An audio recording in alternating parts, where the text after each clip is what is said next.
So if you look at the peak which was hit in March 2022 on a per unit basis or a per dollar of NOI basis, we're down about 20%. Some markets are down more, some markets are down a little less. So the Northeast is down a little less because it didn't build as much. The Southeast is down more because they overbuilt, right? At least on a short-term basis, they overbuilt. Southeast has most of the population growth in the US, so overbuilding is probably not the right word. It's just they built too much in a very short amount of time, and so they're suffering because of that.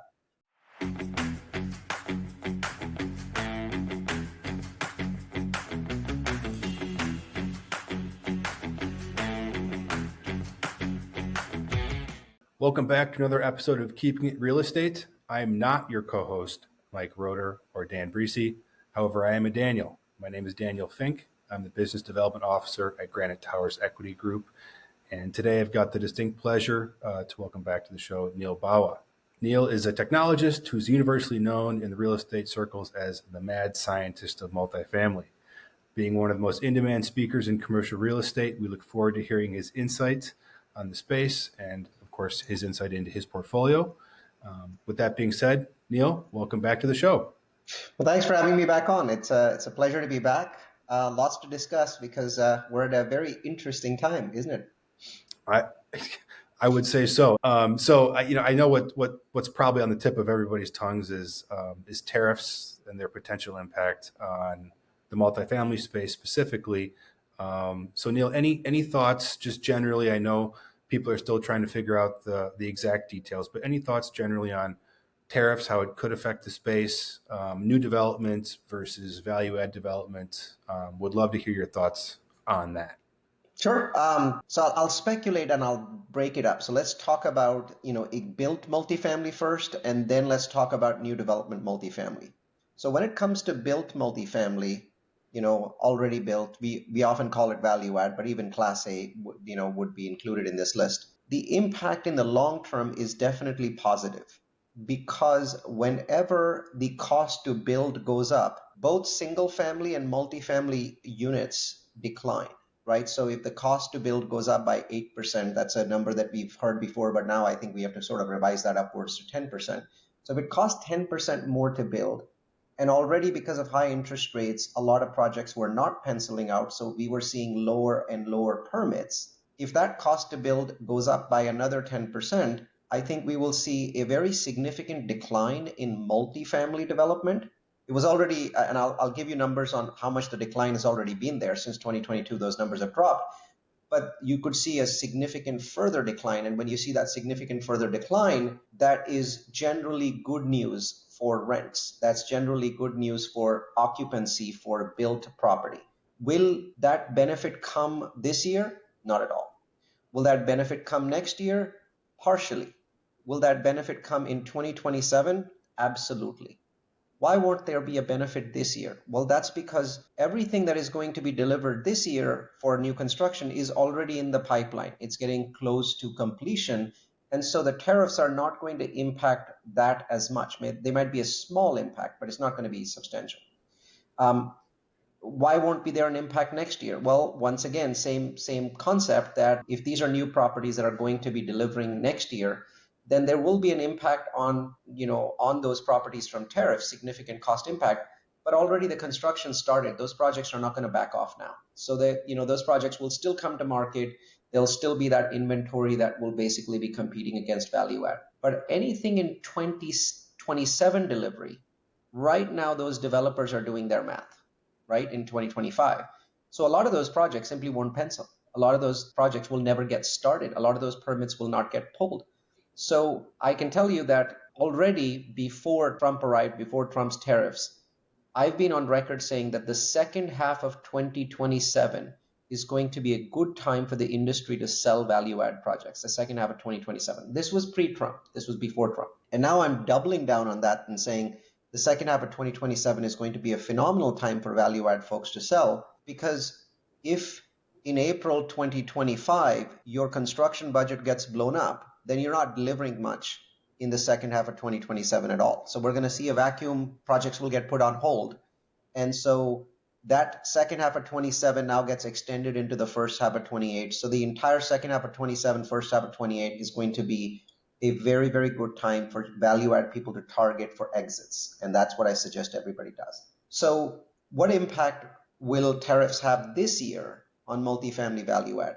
Well, generally negative, right? So for this year, the general impact is negative because tariffs are going to lead to a significant slowdown of the economy, but at the same time, they are going to have a significant upward impact on inflation. Obviously, inflation is not good for value add. It's not good for our payroll. It's not good for our expenses.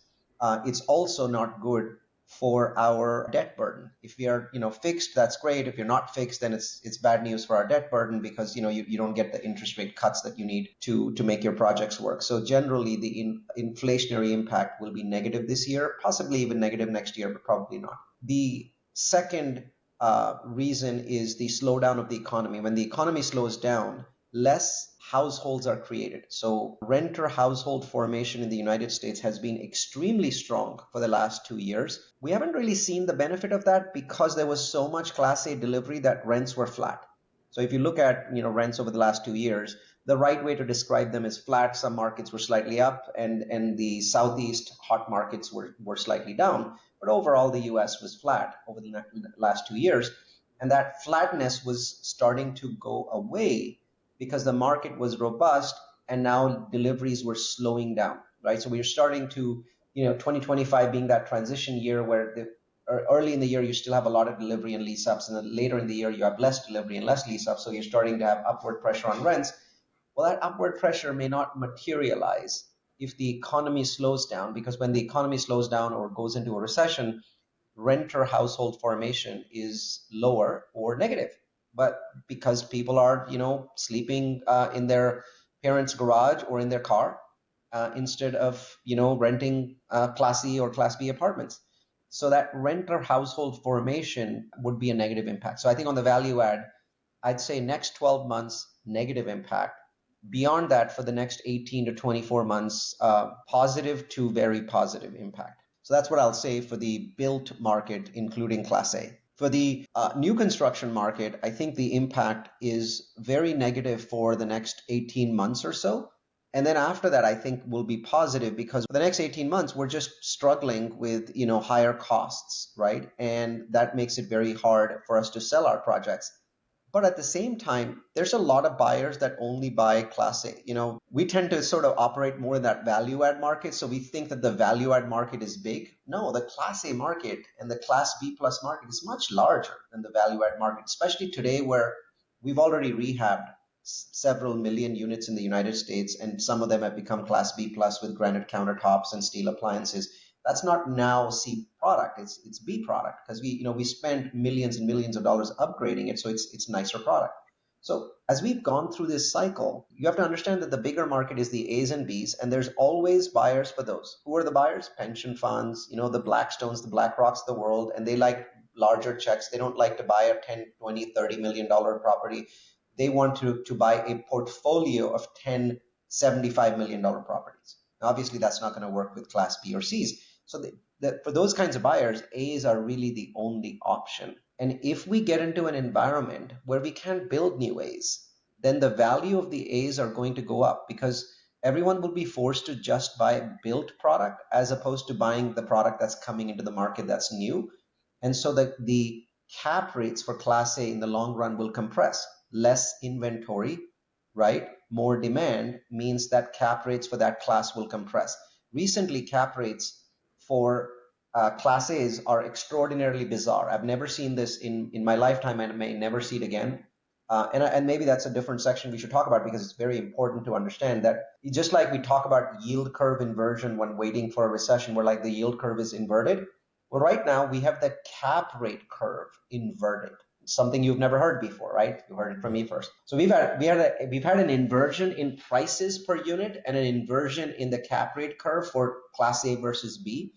I have never seen it before, and I don't think I'm ever going to see it again. It was just sort of this COVID black swan event and all the things that led to it that created it. So I'll summarize, and then we'll go back to what I mean by this inversion.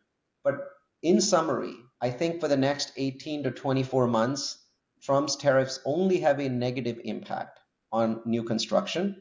But beyond that time, because supply for new construction will become possibly permanently stunted, we'll see, whether the tariff get rolled back or not. Everything I'm saying makes the assumption that these tariffs are real and they're here to stay and they're not a bargaining chip. Because if they Sure. are a bargaining chip, the impact on the industry is going to be minimal to none, right? If over the next 90 days or even 180 days, Trump rolls most of these back, like Vietnamese got hit with a 90% tariff. I can tell you the Vietnamese economy will not function because they ship so much product to the United States that economy will not function at 90%. So they will come to the bargaining table, right? So it might be that the Secretary of State actually has negotiations country by country, and some countries are like, screw you, and others are like, no, we will come to the negotiation table, and now those numbers go down, right, country by country. So if that happens, then the impact is fairly short term, and I don't think it's going to really be substantive. Maybe for the next 3 months, 6 months, we might see some slowdown in rents, we might see some slowdown in absorption, some slight tick up in vacancy, but that's not a big deal. So I think most of our conversation should be about Trump's tariffs are real and are here to stay. In that case, 2 years, bad for new construction, and then after that, a significant cap rate compression because there's just a lot less Class A that's delivered. But the demand for Class A, if anything, would probably only go up because people would anticipate that compression, that reduction in cap rates, that increase in price. And so they would want more of that product when there's less of it being delivered. So in the long run, good for new construction, but really long run, the next 2 years will be difficult. Yeah. Yeah. So I guess to sum it up in my own words, a lot of headline risk potentially, but we're planning for the worst, right? Or, plan for the worst. And if people do come to the negotiating table, that can only be upside, right? If you're planning for the worst case scenario. Yes, and also the one thing is, I'm not in politics and I don't particularly care about Republican versus Democrat, but it is clear to me that if the tariffs stick, it will take about 2 years for the United States to start producing more stuff domestically. A lot of people say we don't make windows, we don't make doors, we don't make, all of these things. None of that is actually true. That's a political statement. Like Democrats or Republicans will say those things because they're convenient. Actually, what's true is that in this country, we produce less doors and less windows and less, door stops than we need to. Here's the beautiful thing. The United States is a manufacturing powerhouse even today compared to, 20 years ago, maybe not. So you already have these factories. What we found is, and this is a perfect example of this, is the Ukraine war. When the Ukraine war started, everybody said, there's no capacity in the world to make enough shells for 155 millimeter howitzer. Ukraine needs, 10,000 shells a day or something like that, and the world doesn't produce it. Well, guess what happened? Over a 24-month time frame, factories added shifts, they added equipment, they basically had predictability of revenue. So the total number of shells that the world produces now to help Ukraine has more than doubled over the last 2 years, even though very few new factories have opened. It's mostly optimization. It's mostly, if a factory was running at 70%, it's now running at 150. Now, the same thing is possible in the United States. In the long run, though, if we want to do what Trump really envisions to make us a powerhouse again, it will take a lot more than 2 years, right? But in 2 years, every factory for a good that's now much more expensive will be running at 150%, right? Not new factories, but the existing ones. And maybe they're running at 75% right now, and they'll be running at 150. So in 2 years, the costs start to come down. So we start to see the benefit of these tariffs, where the United States, which is still a manufacturing giant, now really starts to produce everything at 150% efficiency with new equipment in existing factories. So in 2 years, we should start to see costs go down for multifamily and start to see, things get cheaper. We can't make lumber cheaper, because trees are not manufactured, right? So that's going to be something that we'll have to deal with. But other things, we'll start making them in the United States, and we'll start competing. And there's going to be a lot of money that will go in, and the early money that goes in never goes in to create factories. It goes in to make the existing factories more efficient and bigger. So remember when Tesla was on its ramp up in the Fremont factory, what they did was they didn't build a new part of the Fremont factory, even though they had land. They built this white canopy that was about 30 yards wide and 300 yards long, and they started to manufacture hundreds of thousands of cars there. Imagine the same canopies springing up all over the United States. Not new factories, just very efficient factories. So in 2 years, we get a significant positive impact on the development side with dropping costs. That's I think we're in agreement there, Neal. So that's good to hear. I actually saw a headline that maybe even something like lumber, Canadian lumber, is somehow exempt or falls under a different label. So there's, again, well, it falls under the existing tariff, so it's not exempt, but it's exempt from Liberation Day. So right. Canadian lumber is exempt, and a lot of other things from Canada, like oil, are also exempt from that. To be honest, I think that we're much more likely to work out a deal with Mexico and Canada than we are to work out a deal with other parts of the world, because NAFTA is already a framework. If we want to redo an existing framework, it's easier to do that than to start from scratch with 100 countries or 60. I think we slapped tariffs on 60 of them. That's going to take a long time. But NAFTA, 2 countries already have negotiations going on for the last 3 or 4 months. We could get there a little bit faster. And I think what will happen is either the world's going to go in for this tit for tat, more and more tariffs place, or it'll come back downwards. And I'm not going to predict which way it's going to go, but I know which way I'm praying for. Of course. So zooming in, I guess, a little bit more on the here and now, excluding tariffs, obviously. What are your thoughts on? I've been reading up on. There's some chatter about, are we about to enter a glut of distressed properties? Is the extend and pretend over, specifically for the value add market? Neal, what does that look like given your extensive data-backed background? Is now a perfect buying opportunity for a firm like Granite Towers in terms of identifying and being able to negotiate from a position of strength, or is it still a seller's market?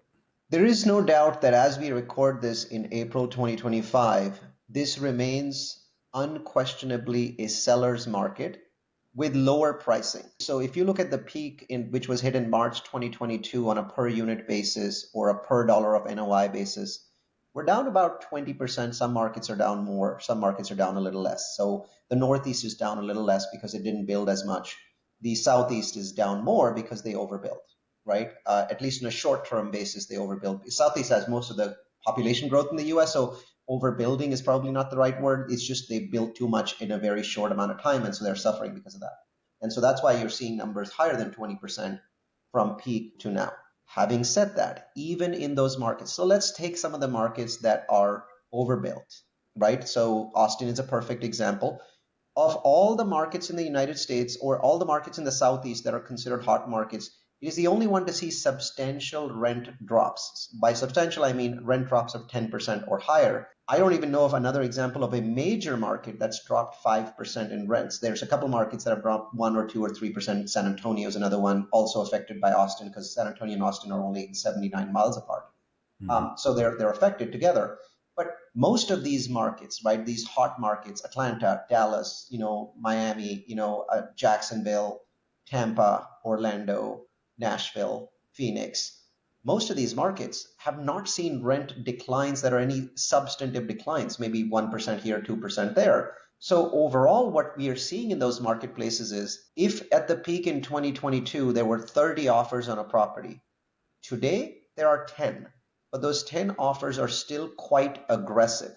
The price may be down 20, 25%, but those 10 offers, the top 3 offers always have hundreds of thousands of dollars of money down hard on day one, sight unseen, right? And those top 3 offers are really pushing it in terms of price. And that's what we are seeing again and again on good properties. Obviously, if it's a bad property, it's going to get less offers, but bad properties get less offers in any time frame. Bad properties got less offers in 2022. So we must assume that the property that Granite is making an offer on is a decent property. It's a good property and makes sense, has good bones. So from that perspective, I am yet to see a single market in the United States in any metro that meets the definition of distress. Distress means that a bank took a property back and decided not to sell it in the marketplace because they didn't know what it would sell for. And so they're making basically deals for the equivalent of the debt or things like that. Or they're taking a haircut and saying, we only got, maybe the loan is 20 million, we got 15 million. At least that has to happen on one freaking property, right? For us to start saying there's distress. I have so far found zero evidence of anything like that happening on any portfolio. There are cases where the bank's taken a property back and they've made a loss because the loan amount was higher than the property's value. That's not a definition of distress. Distress happens when banks start to make decisions that are panicked, right? None of that is happening. What happens is a bank takes a property back, and then the bank basically immediately sells that property either to somebody who comes in with all cash or just lists it in the market, and that property sells in 45 days. The only time that the word distress applies to such a property is that all of the investors in that property lost all of their money. Mm-hmm. So while I'm very sympathetic to those investors, sorry, we as an industry didn't do well for you. That is not a definition of distress in any meaningful way. There is no distress in the multifamily industry.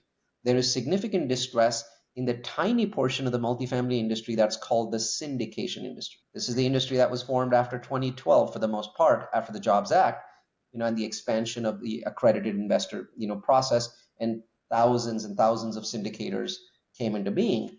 And that portion of the multifamily industry, which we think is very large, but it's less than 5%, is in distress, right?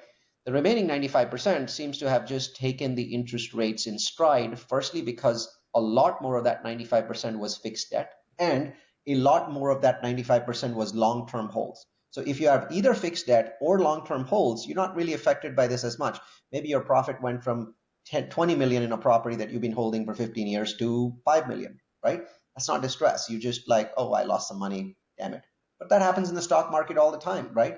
You think you're rich, and then the stock goes down and you're like, I'm not really that rich. So until you sell something, it doesn't really have profit or loss. So what we're seeing is these older properties that people have been holding on for 5 years, 10 years, 15 years, 20 years. That's actually the majority of the market. Or the properties that people have been holding on to that have fixed debt at 3 or 4 or 5%. That's the majority of the market.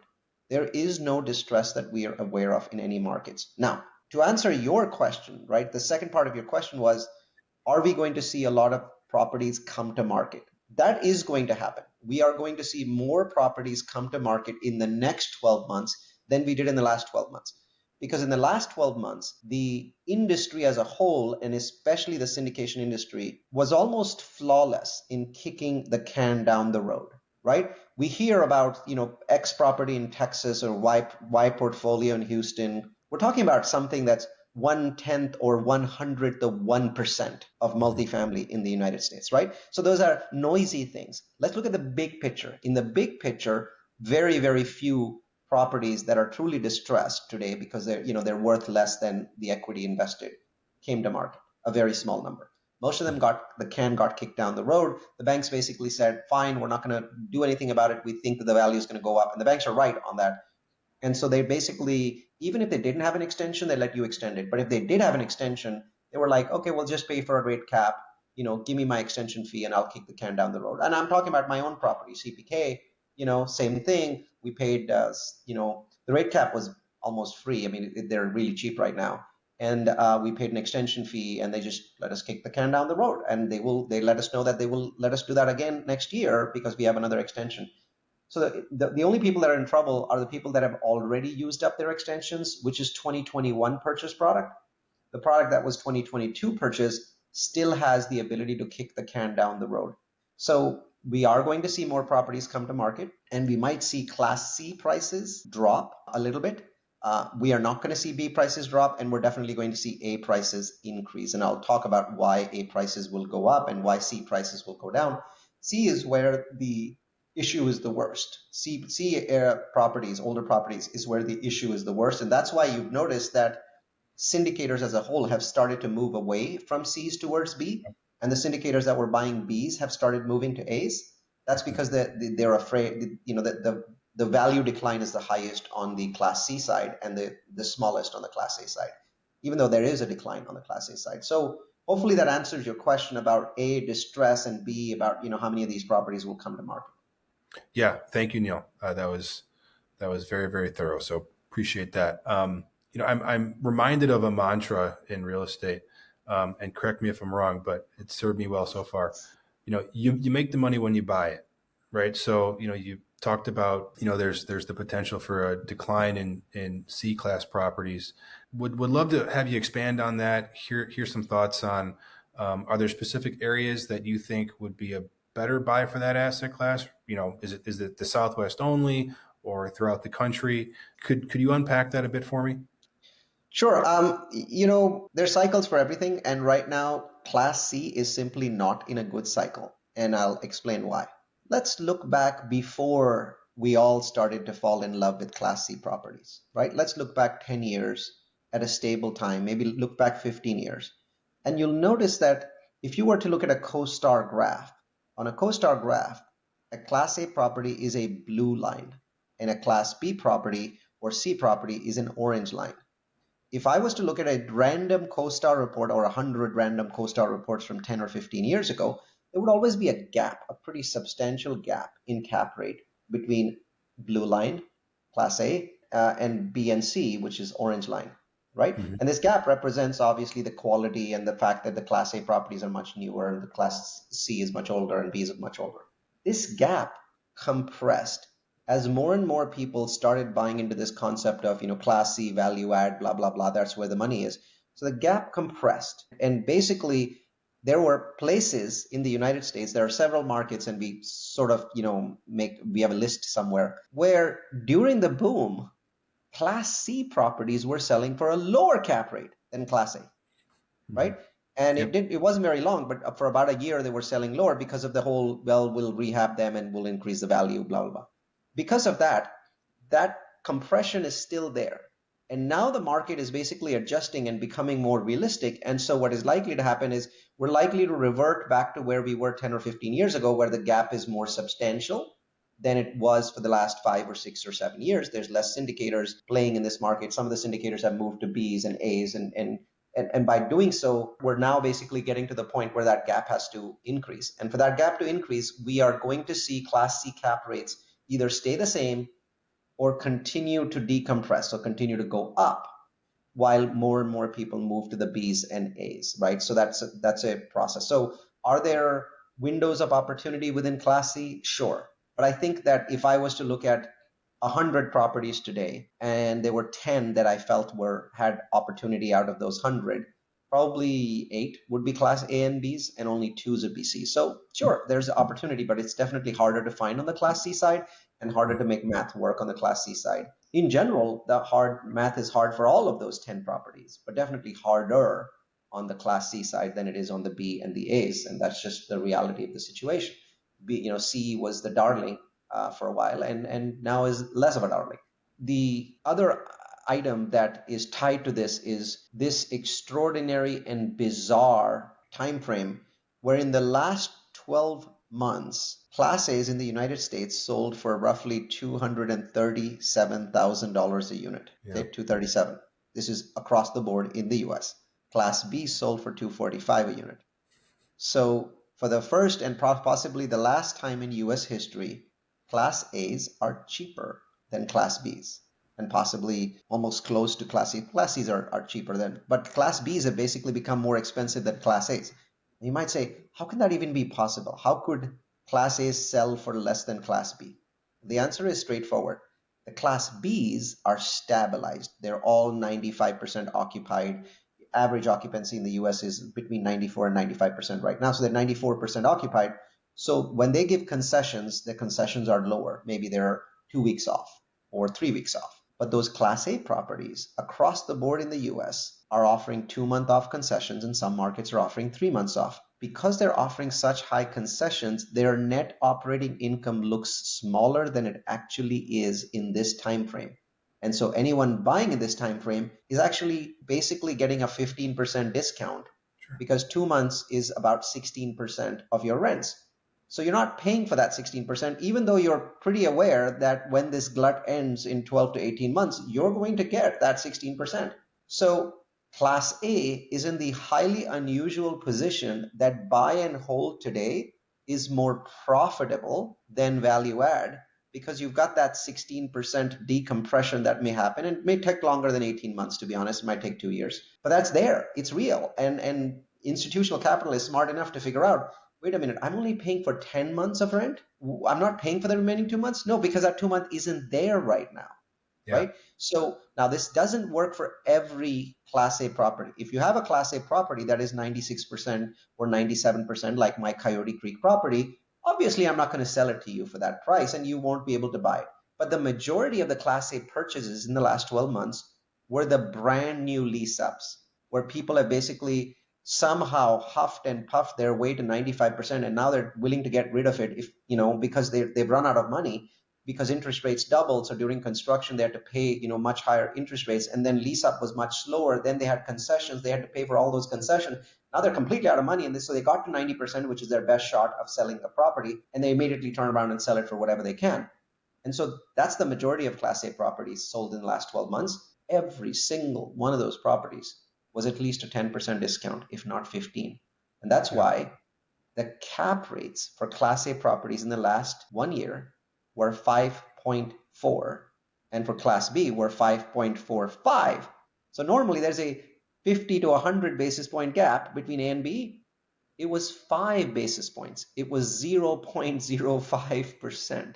And so there's this extraordinary time frame, which I call the cap rate inversion, that is happening in the Class A marketplace. And I don't hear anybody talking about this because I don't think people are doing enough study on this. Yeah, that's a great point, Neal. It's anecdotal, but my wife and I lived in a high rise, downtown high rise in Milwaukee, so a different submarket, right? And over the past 36 months, there have been 3 new buildings come online, high end, and none of them are full. None of them are even close to full. So Right. again, anecdotal, but it's there, right? I think that your experience is consistent with what is happening across the board in many cities in the United States, right? So nobody's selling Class A properties at a discount in Kansas City. Why? Kansas City only delivered, like in the last 2 or 3 years, 6,000 units for a 2 million person metro. That's nothing, right? So all of those Class A's are 95% occupied. So you're paying normal price for them, right? But if you are buying a Class A right now in Huntsville, Alabama, and I'll explain why I mentioned Huntsville, Alabama. Well, in Huntsville, every single Class A that was delivered in the last 18 months is selling at a discount because Huntsville, Alabama, pound for pound, on a per population basis, delivered more Class A's than any other market in the United States. Not in quantity, but compared to its population. Small metro, 500,000 people, delivered not a shit ton, but 2 shit tons of Class A's. Yeah. So every single Class A being purchased today in Huntsville, Alabama, by definition, is a discount. So there's markets like Huntsville, Alabama, throughout the United States. Yeah, just fascinating. It's what goes up must come down, right? So I think what I've learned from this is that the syndication market as a whole has been so obsessed with the value add Kool-Aid that they disconnected from the reality. And I think I'm partially guilty of this as well. I think I've just sort of come to my senses a little bit sooner. They don't understand that Class A supply will have the same impact on Class C as it does on Class B or on A. I heard people 2 years ago saying, yeah, there's a lot of Class A supply, but we're buying Class C. The answer is it just takes 6 additional months for that to hit you, right? It takes longer because the trickle down effect is A's come to market, they do concessions, B's have to drop their rents. That takes about 6 months. Then the B's start doing concessions and dropping rents. Then the C's have to drop their rent. So it just takes a little bit longer for the trickle down hit to hit C's. But if you look at C's right now, because the trickle down's been happening for 2 years, they're getting hammered with their rents, right? There just isn't any rent growth in Class C that I'm aware of. Maybe their rents are not declining as much, but they're not there. And with Class C's, we had to have rents go up because that was the whole premise of our pro forma. So bottom line is that the big lesson that the syndication industry needs to learn is supply is the alpha factor. Supply is the 800-pound gorilla in a room. If you're buying a Class C property in a sub-market that is going to have large amounts of supply, or in a market that's going to have large amounts of supply, you're not going to hit your pro forma no matter how well your property does.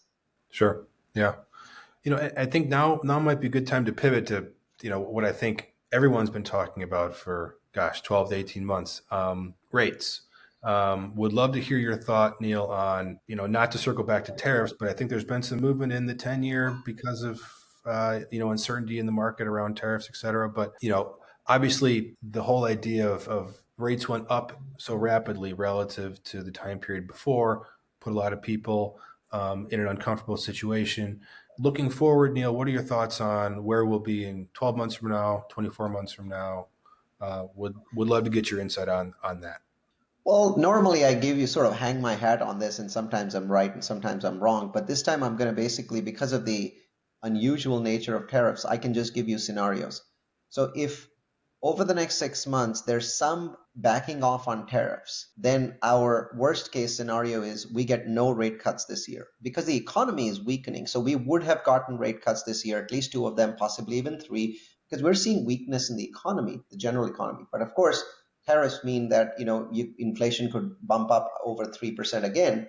And if it does bump up, given the weakness in the economy, there's very little incentive for the Fed to increase rates. But there's definitely a lot of incentive for them to do nothing and just hold on and do nothing this year. So my base case for the year is we get no rate cuts this year, which is horrible, but that's the most likely scenario.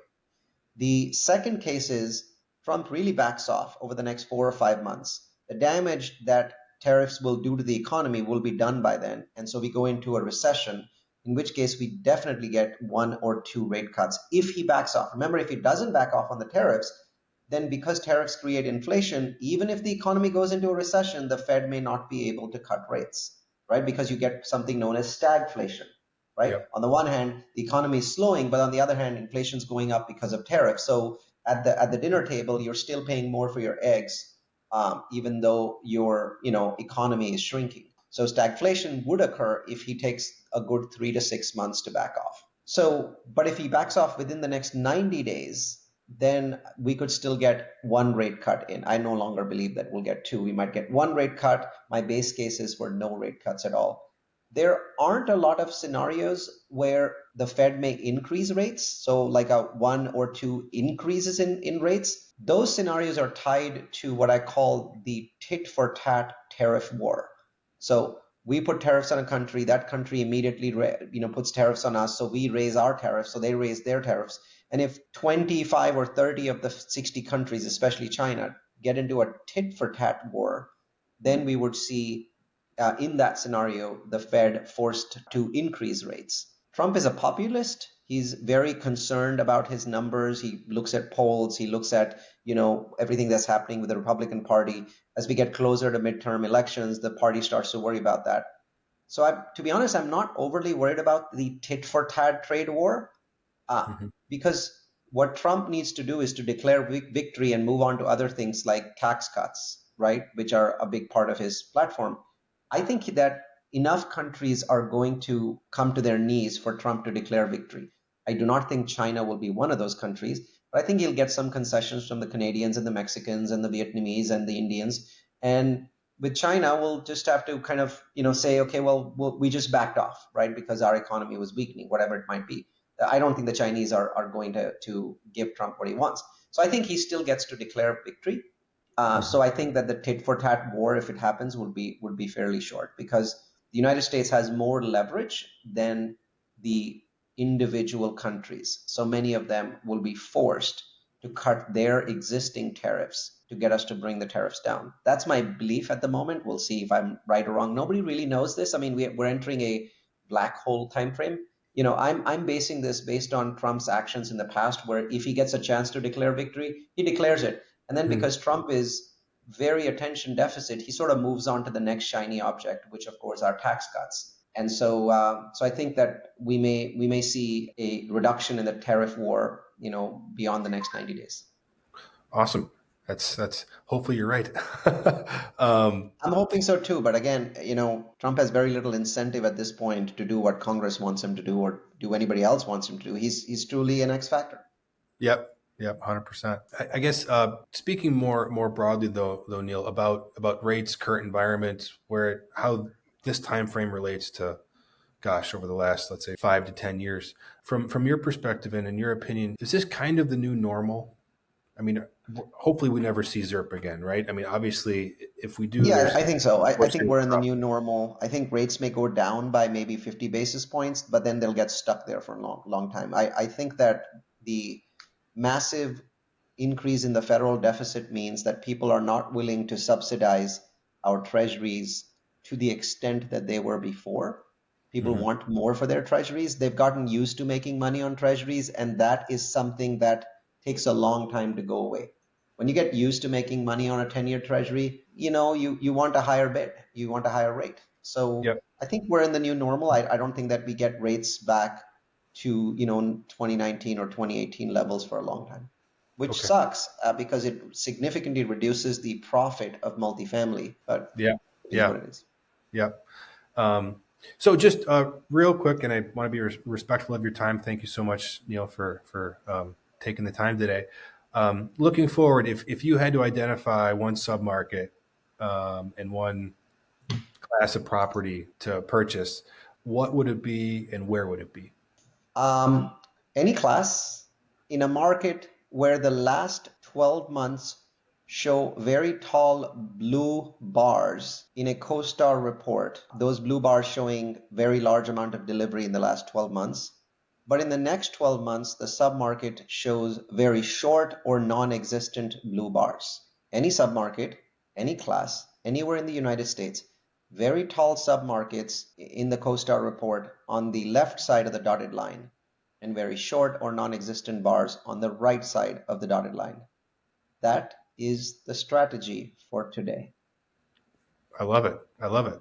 And just one final question here for you, Neal.